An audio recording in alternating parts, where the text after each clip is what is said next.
Olá, irmãos e irmãs, a paz do bom Deus, sejam muito bem-vindos para mais um momento de meditação da palavra, onde nós vamos continuar, caminhando e meditando e realmente refletindo, mergulhando naquilo que Deus tem para nós, mergulhando naquilo que Deus quer nos mostrar, nos dizer, através de seus ensinamentos na Santa Palavra. Que nós possamos nos abrir cada vez mais e estarmos realmente mergulhando mais e mais naquilo que Ele tem a nos dizer, nos abrindo e nos permitindo vivenciar e experimentar de tudo aquilo que Ele deseja entregar para nós. Desde já, que nós possamos então iniciar esse momento abrindo os nossos corações, permitindo que o Espírito Santo nos guie, permita que o Espírito Santo toque cada parte do seu ser, cada parte da sua vida, para que Ele possa te ajudar a compreender bem a Santa Palavra e tudo aquilo que provém dela. Rezemos então juntos, nós estamos reunidos em nome do Pai, do Filho e do Espírito Santo. Amém. Vem, Espírito Santo, toque minha mente, concedendo-me o entendimento, a sabedoria, a inteligência, o conhecimento e o discernimento, todos os dons mentais que me são necessários para compreender a Tua Santa Palavra. Vem, Espírito Santo, e toque meus ouvidos para que eu possa ouvir Tua doce voz e escutar as palavras de vida eterna, aumentando em mim a fé e tudo que provém dela. Vem, Espírito Santo, toque os meus olhos para que me sejam abertos os olhos espirituais da alma, permitindo que eu veja os Teus milagres, prodígios e sinais. Vem, Espírito Santo, toque meu nariz, soprando em mim a vida, para que eu possa ser inspirado e para que, assim, eu possa sentir os perfumes do Santo Evangelho e os perfumes do Jardim de Deus. Vem, Espírito Santo, toque meus lábios para que me seja dada a dignidade de falar da Tua Santa Palavra, a fim de que eu pregue o Evangelho aos meus irmãos e irmãs por todo o mundo. Vem, Espírito Santo, toque minhas mãos para que eu possa seguir firme, operando boas obras neste mundo, batizando as almas no fogo do Teu amor para a construção do Teu reino. Vem, Espírito Santo, toque os meus pés, revestindo-os com as sandálias que vão nos conduzir pelo caminho, com inesgotável retidão na jornada. Vem, Espírito Santo, nos ajudar a caminhar até o céu, alcançando a salvação.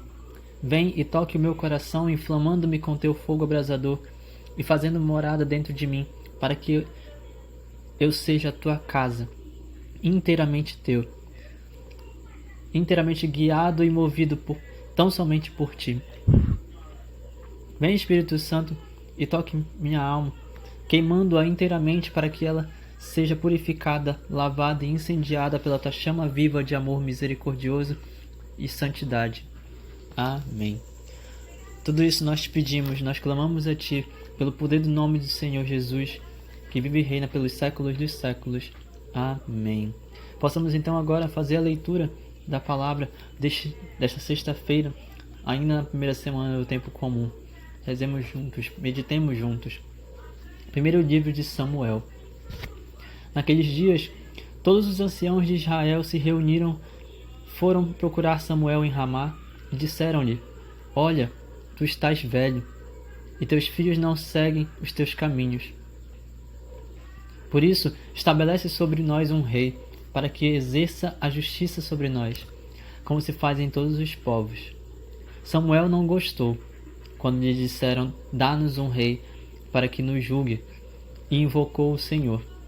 O Senhor disse a Samuel: Atende a tudo que o povo te diz, porque não é a ti que eles rejeitam, mas a mim, para que eu não reine mais sobre eles. Samuel transmitiu todas as palavras do Senhor ao povo, que lhe pediu um rei, e disse: Estes serão os direitos do rei que reinará sobre vós. Tomará vossos filhos e os encarregará dos seus carros de guerra e dos seus cavalos, e os fará correr à frente do seu carro. Fará deles chefes de 1000, de 50 homens, e os empregará em suas lavouras e em suas colheitas, na fabricação de suas armas e de seus carros. Fará de vossas filhas suas perfumistas, cozinheiras e padeiras.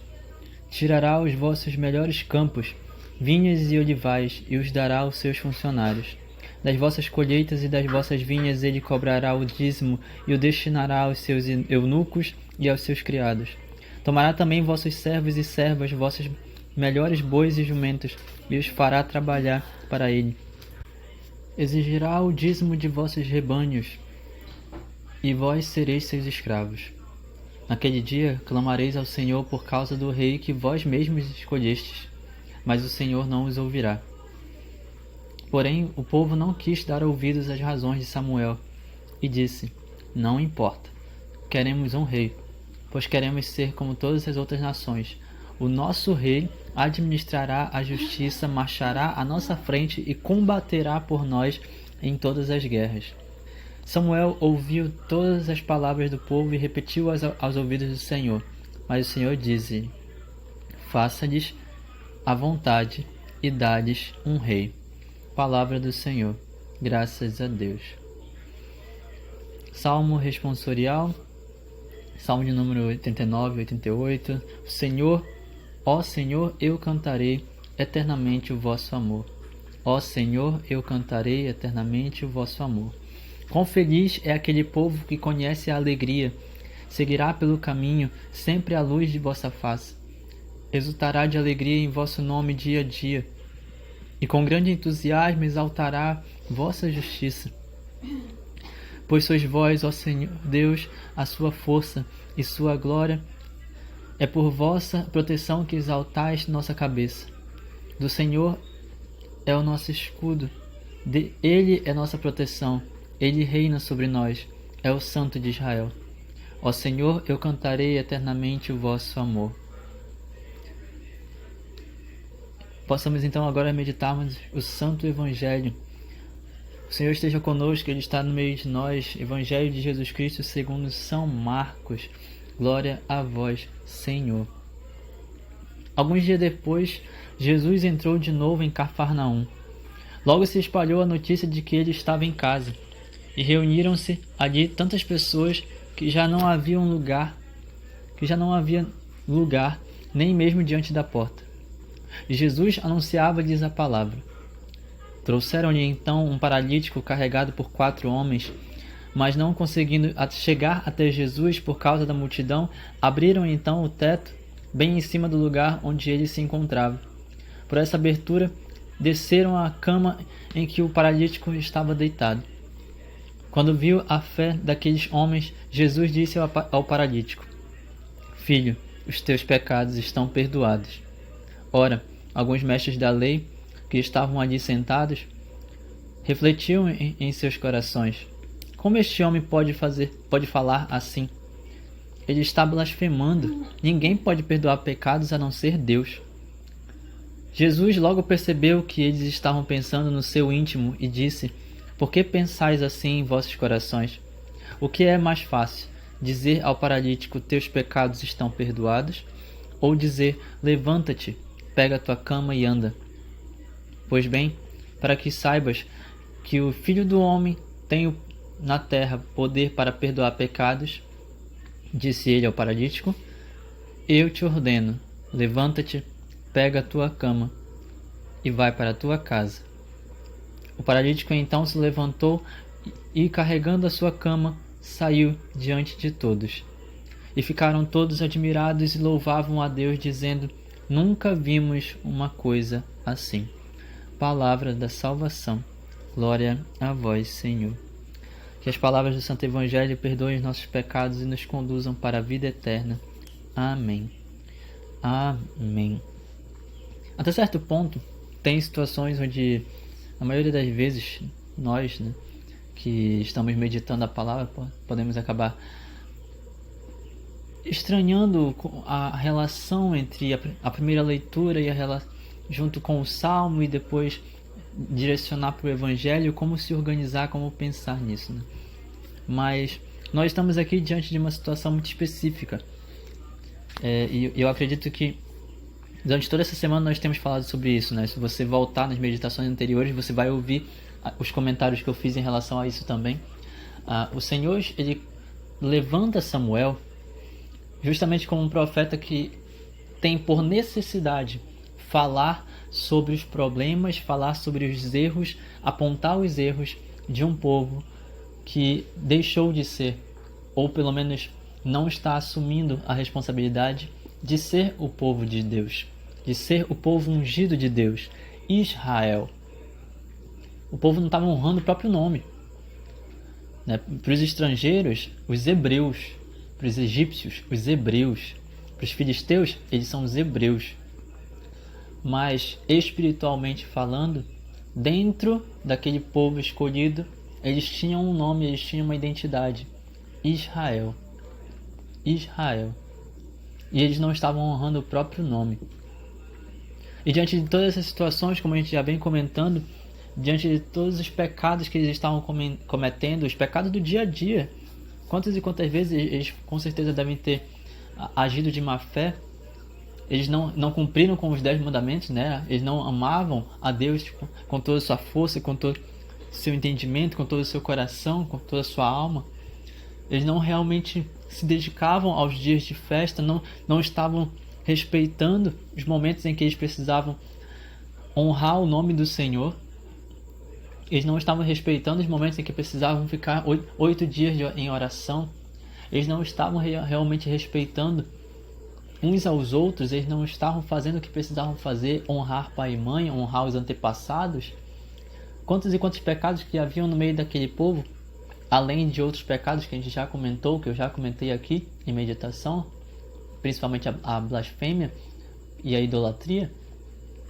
Eles simplesmente estavam sendo um povo que queria se ver como nação, e nação no sentido de país político.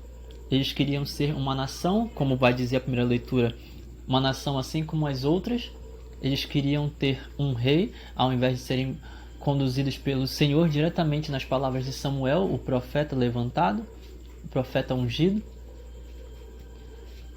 E é muito interessante pensar que Deus, ele não fica indiferente diante da situação do povo. E Deus, vendo tudo aquilo que o povo estava fazendo, que Israel estava fazendo, ele fala para Samuel: ok, se é isso que eles querem, eles vão ter isso. O povo pediu um rei. O povo não queria mais saber de Samuel, não queria mais saber de profeta, não queria mais saber de profecia. O povo pediu um rei, como se ter um rei e ser igual às outras nações fosse ajudar em alguma coisa, né? Como se ser conduzido politicamente pelas coisas deste mundo fosse algo que fosse realmente a resposta para resolver os problemas e a vida deles. O que eles queriam, no fim das contas, era deixar de adorar, deixar de louvar, deixar de honrar, deixar de cumprir com as responsabilidades e compromissos que eles tinham para com Deus. Deus os libertou da escravidão. Deus os tirou do Egito. Deus os tirou daquela terra e os levou para a terra prometida. Deus deu a eles um lugar. Deus mostrou para eles uma terra onde eles poderiam ser livres. Tudo o que eles precisavam fazer era honrar, era louvá-lo por tudo aquilo que Deus fez em seu favor. E eles não fizeram isso.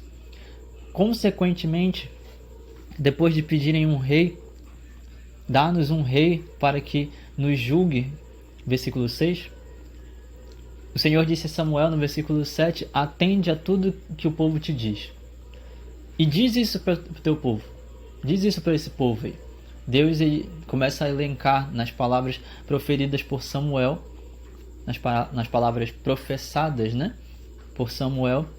Samuel começa a mostrar para eles: olha, o rei vai fazer várias coisas com vocês. Eu não preciso ficar repetindo aqui a leitura, mas é algo muito interessante pensar que Deus, como eu comentei, ele não fica indiferente à oração do povo. E lembrando, alguns dias atrás já comentei sobre isso, Samuel, um dos significados de Samuel é Deus ouve, Deus escuta o povo, Deus escuta a voz do povo, Deus ouve. Se Deus ouve, ele está atento. Se ele está atento, ele está perto. Se ele está perto, ele sabe de tudo o que está acontecendo. Por consequência, Deus não pode ser simplesmente conivente com aquilo que você está fazendo. Se você está errando, Deus não vai aceitar que você esteja errando. Deus ele é justo. Ele é bom, mas ele é justo. Você quer um rei? Tá bom, vou te dar um rei. Só que o rei vai fazer coisas que você não vai gostar. Deus vai tirar de você. E mesmo assim, você ainda quer esse rei? Tá bom. Já que Deus estava sendo rejeitado e o povo queria um rei, Deus deu um rei para eles. E ele já tinha alertado: o teu rei vai tirar tudo o que é de vocês. Tudo que vocês acham que vocês têm, o rei vai tirar de vocês. Vai cobrar dízimo nas plantações, vai cobrar dízimo no rebanho, vai cobrar isso, vai tirar as jovens, vai tirar os homens fortes, vai trazer para os exércitos, vai tirar vocês do lugar de paz e vai colocar vocês como escravos dele, como servos dele. Vocês não vão gostar do rei que vocês vão receber.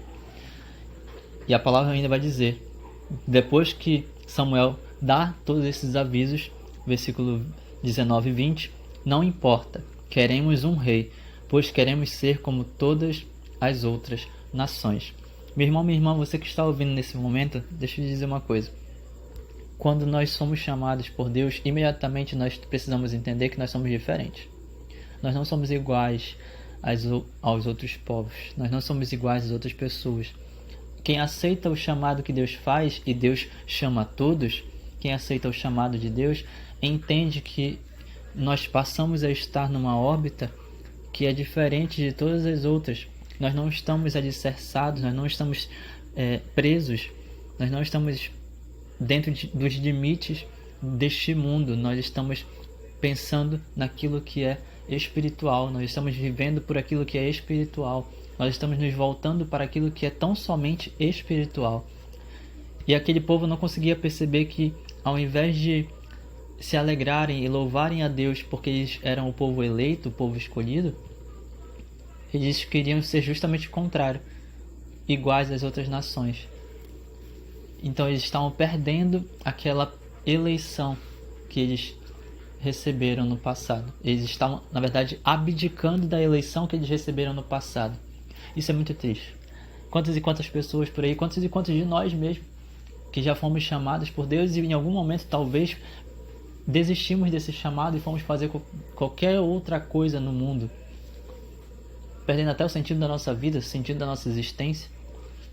Porque a verdade é que se o sentido da nossa existência, se nós não estamos vivendo por Deus, para Deus e com Deus, de nada adianta nós estarmos vivendo.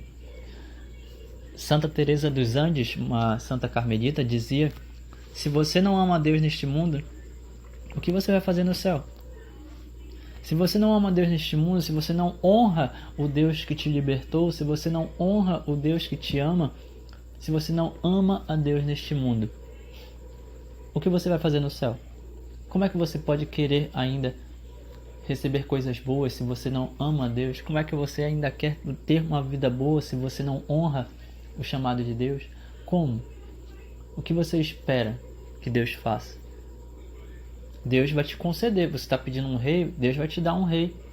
Você está pedindo algo para Deus, Deus vai te dar. Mas se você não honra a Deus, quem te garante que aquilo que você vai receber é algo realmente bom? Esse é um grande ponto. Este é um grande ponto.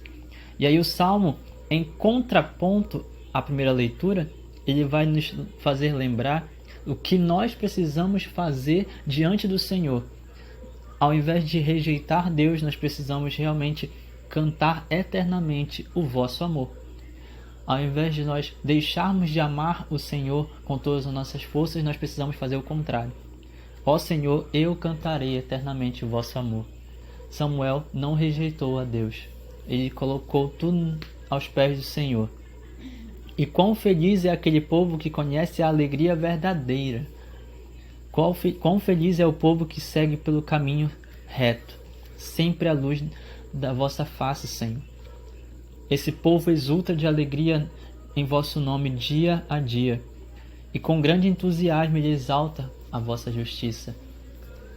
Visivelmente, o que nós precisamos fazer como povo de Deus, como família de Deus, como família cristã, é isso que precisamos fazer, é o que está no Salmo. E o povo de Israel não quis fazer isso. Não quis fazer isso. Avançando então para o Evangelho, para nós terminarmos nossa meditação, o Evangelho ele é algo muito interessante. A palavra de Deus como um todo, ela é muito bonita, né? Muito bela, é perfeita na sua forma. E aqui nós temos mais uma vez Jesus que entrou de novo em Cafarnaum e logo, né, espalhou-se a notícia de que Jesus estava por lá. As pessoas já sabiam quem ele era, as pessoas já o conheciam, já estavam começando a ter noção de tudo aquilo que ele era capaz de fazer, de tudo aquilo que ele tinha poder para fazer. E aí acontece algo, eu queria aproveitar aqui para citar a série The Chosen, que eu acho muito interessante na sua forma de interpretar, não interpretar a palavra, mas no sentido de interpretar as emoções, né, através do teatro, através da teatralidade. The Chosen tem uma cena, né, essa cena em específico, quando levam justamente o paralítico para a casa de Zebedeu. Eles estão na casa de Zebedeu aqui, é porque a informação não chega nesse evangelho. Mas eles estão na casa de Zebedeu, né? Salomé já conheceu Jesus, ela fica encantada. Em The Chosen, a cena é sensacional. Salomé ali com os olhos brilhando ao ver Jesus, ao conhecer o Messias, né? Os filhos de Zebedeu sendo chamados, eles foram chamados, e aí começa ali Salomé, a mãe de Tiago Maior e a mãe de São João, né? Neste caso. E aí eles estão lá, foram visitar Zebedeu e Salomé e começaram a conversar. Numa conversa, o povo vai se aproximando, as pessoas vão percebendo que Jesus estava ali, Jesus estava naquele lugar, e aí ele começa a pregar, começa a conversar, começa a responder perguntas, começa a ensinar. E Jesus começa a ensinar, até que, versículo 3, trouxeram-lhe então um paralítico carregado por 4 homens. Mas não conseguindo chegar até Jesus por causa da multidão, abriram então o teto, bem em cima do lugar onde ele se encontrava. Por essa abertura desceram a cama até em que o paralítico estava deitado até Jesus. Antes de continuar essa meditação especificamente em relação ao Evangelho, eu queria só que a gente pensasse numa situação muito específica. Samuel estava ali como o ungido de Deus, como o profeta do Senhor, como um amigo daquele povo. Samuel não era rei, Samuel era o sacerdote no lugar de Eli, ele era o profeta daquele povo. E ele estava ali para alertar o povo daquilo que fosse a vontade do Senhor. Ele era literalmente a voz de Deus na terra, naquele momento. E aí o povo não quis dar ouvidos. Isso aqui é muito importante para nós entendermos esse evangelho neste momento. Isso é muito importante que a gente tenha isso em mente, porque nós estamos aqui no momento onde Jesus está falando. E Samuel, ele está aqui como um amigo, além de profeta, um amigo daquele povo que quer ensinar, que quer ajudar, que quer instruir, que quer corrigir, que quer, como diz São Paulo, admoestar. Ele quer educar o povo para que não deixe de fazer a vontade de Deus. E olha como é interessante o que de fato significa ser amigo, né? Aquele que corrige, aquele que quer que o outro faça o que é correto. O verdadeiro amigo é aquele que quer realmente o seu amigo bem. Você age com uma verdadeira amizade quando você quer ver o seu amigo bem, quando você quer ver o outro bem. Isso é um verdadeiro amigo. Não é aquele que fica bajulando, não é aquele que fica sempre só falando coisas bonitas, só falando aquilo que o outro quer ouvir. Não. O verdadeiro amigo é aquele que corrige se precisar corrigir, puxa a orelha se precisar puxar a orelha. O verdadeiro amigo é aquele que vai sempre te levar para perto do Senhor, para perto de Jesus. Foi o que aconteceu aqui neste caso, com esses 4 homens que levaram o paralítico até Jesus. E aí, então, logo em seguida, nós temos uma situação muito específica que se repete, de certa forma, se relaciona com o que acontece na primeira leitura, que é justamente os fariseus, os mestres da lei, ali, os sacerdotes daquele tempo, onde eles se acham de maiores, né? Eles não conhecem Jesus, então eles acham que eles são os donos da sabedoria suprema, digamos assim. Eles acham que eles são os detentores da verdade. Consequentemente, eles acabam repetindo o mesmo erro que aconteceu com aquele povo. Lembra do povo? Eles simplesmente estavam ali pedindo um novo rei. Eles estavam pedindo um rei, mas eles não queriam que Samuel continuasse ali. Eles estavam pedindo um rei. Eles não queriam que eles não queriam que a voz de Deus estivesse ali. Eles queriam um rei que fosse humano, que igualasse a situação, apenas para que eles pudessem fazer as coisas que eles bem queriam fazer, continuar fazendo o que eles faziam. Se eles estavam exigindo o dízimo de forma errada, Então eles iriam continuar fazendo isso porque o rei seria como eles. O rei seria próximo deles, ao invés de escolher Samuel, que era verdadeiramente, diretamente a voz de Deus naquele caso. Aqui nós temos então os mestres da lei que estavam ali sentados, refletindo em seu coração: como é que este homem pode querer falar desse jeito? Somente Deus pode perdoar pecados. Somente Deus pode perdoar pecados. Como é que ele ousa se dizer o rei? Como é que ele ousa se dizer autoridade? Como é que ele ousa se dizer alguma coisa aqui, sendo que nós somos os mestres da lei, nós somos os sacerdotes? Quem é este aí? Quem é esse para falar em nome de Deus? Quem é esse que se diz ser o Filho de Deus? Quem é ele? Quem é ele? Esse é o grande ponto. Eles não aceitaram, eles rejeitaram Deus. Eles rejeitaram Deus da mesma forma como aquele povo, o povo de Israel lá com Samuel, também rejeitou o Senhor e exigiu outra voz. Aqui nós temos a repetição de tudo isso. E nós não precisamos, obviamente, ficar relembrando o que nós já sabemos, né? Que Jesus é verdadeiramente o Filho de Deus, que ele tem poder para perdoar pecados e que ele tem poder para curar e gerar milagres e fazer milagres, prodígios como nenhum outro. Filho, levanta-te, pega a tua cama e vai para a tua casa. Imediatamente o paralítico fez isso. Imediatamente aconteceu. O que nós precisamos lembrar neste dia, o que fica para a nossa meditação hoje, eu trago isso no meu coração, é que nós precisamos parar de rejeitar Deus. Precisamos parar de rejeitar aquele que é capaz de fazer o possível e o impossível na nossa vida. Precisamos parar de rejeitar aquele que é capaz de fazer tudo por nós. Precisamos parar de rejeitar aquele que nos libertou, que nos salvou, que nos tirou da escravidão, que nos deu a terra prometida.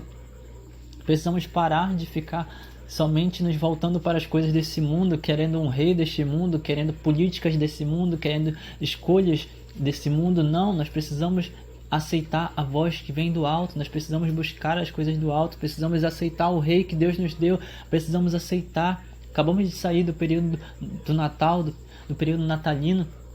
Nós precisamos aceitar o rei que nasceu para nós, o Salvador. Deus ouve nossa oração. Da mesma forma como Ele sabe, Ele presta atenção se nós estamos rejeitando Ele. Então, neste momento de meditação, nesse momento final de meditação, pare de rejeitar a Deus. Reze. Reze pedindo para que o Senhor possa te dar o dom da piedade, o dom do Espírito Santo que nos torna mais devotos, o dom do Espírito Santo que nos torna mais... que abre os nossos olhos para que possamos olhar para as coisas de Deus com mais amor. Nos dê o dom da piedade, Senhor, para que nós possamos realmente nos voltar para Ti, parar de Te ignorar, parar de faltar com respeito ao Teu santo nome.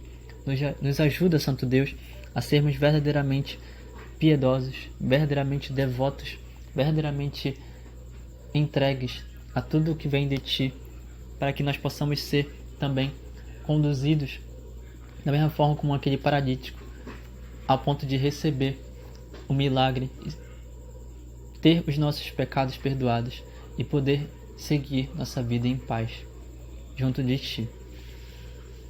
Tudo isso nós agradecemos ao Senhor por toda essa meditação. Muito obrigado a você que escutou, muito obrigado a tudo aquilo que o Senhor nos conduziu, o Senhor nos deu.